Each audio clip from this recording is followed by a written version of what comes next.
got a big old 540 big block. We just put some fast fuel injection on it, got a wire plug, and give her a shot here.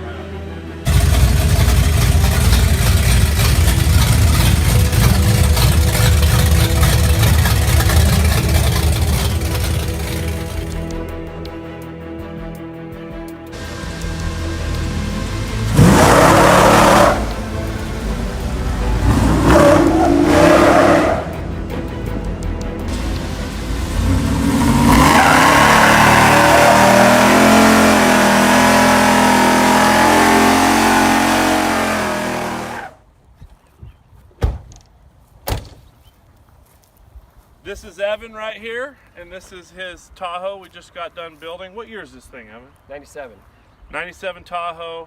Obviously, we just did a solid axle swap on it, and this is the first OBS that we decided to try one of the newer model Super Duty axles in.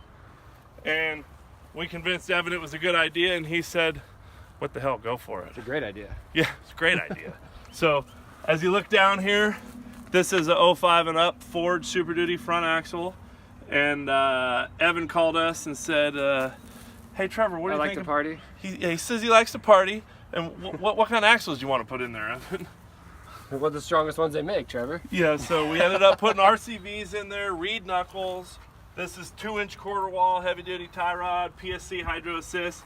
Actually has 1.25" heims on the tie rod with 1-inch bolts, 7/8 heims on the drag length. This is our crossover steering arm. So this is a kit we're kind of proofing out for the OBS trucks. And you made that cross member.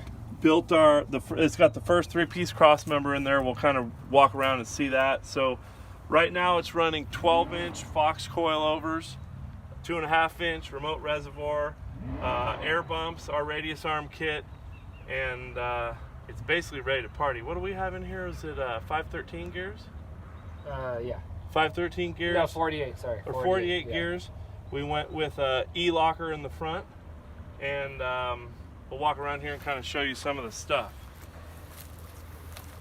So, as you come here from the side, you can see our shock towers, frame plates, the track bar brackets tucked in right down there. One of the cool things on the lower control or upper control arm, we put the air bump pad on there so it hits right there.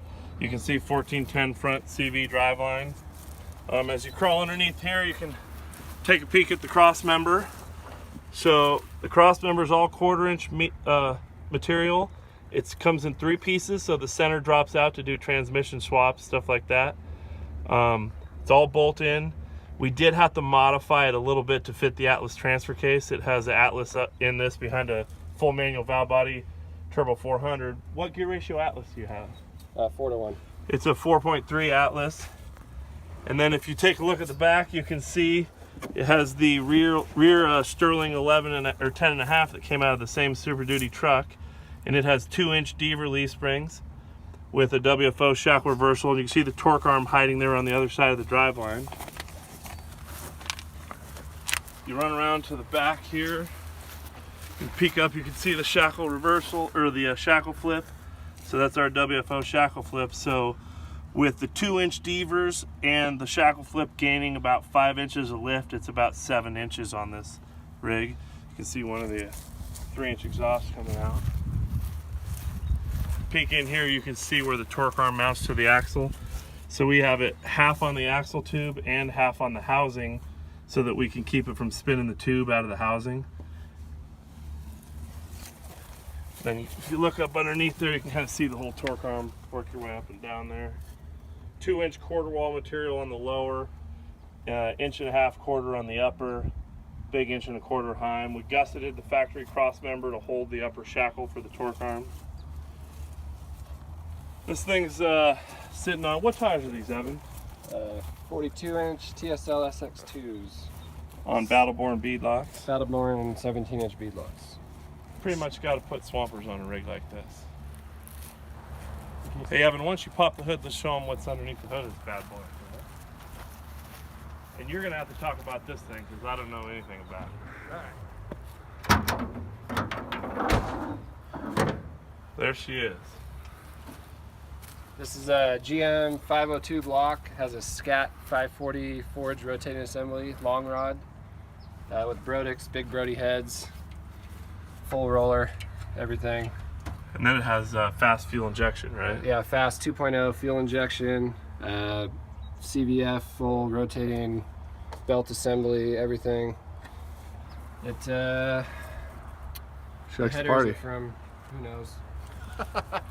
Basically, it's ready to peel out. Should be 650 horse conservatively. Should have about 800 foot-pounds. So basically, Evan said he wanted to put his Winter Performance reverse manual valve body shifter in and for us to build a console. So we designed the party console. We think this is pretty American. You build And- you build to fit the customer. You And, know. and obviously, this is for after you're done four-wheeling, you know, when you're sitting in camp. Right, Evan? Yep. Right, Evan? Absolutely. Okay. But it's all the ergonomics are designed, What you is know, that to in work just perfectly. Brand specific. You know, the drain holes in the bottom, for instance, for when you spill, it drains out. In case it sweats. Yep. And notice there's room around the beer cans, so when you put your koozies, you know, it still fits. And basically, if you do this and you flip this forward, there's all your controls right there. So ignition, fuel pump, fired up, ready to go. So, you know, as they said on the original Crusty Demons of Dirt, hey Seth, there's no blood in the picture. Well, my deal is, hey, there's no mud in the picture, Evan. Let's do this. All right.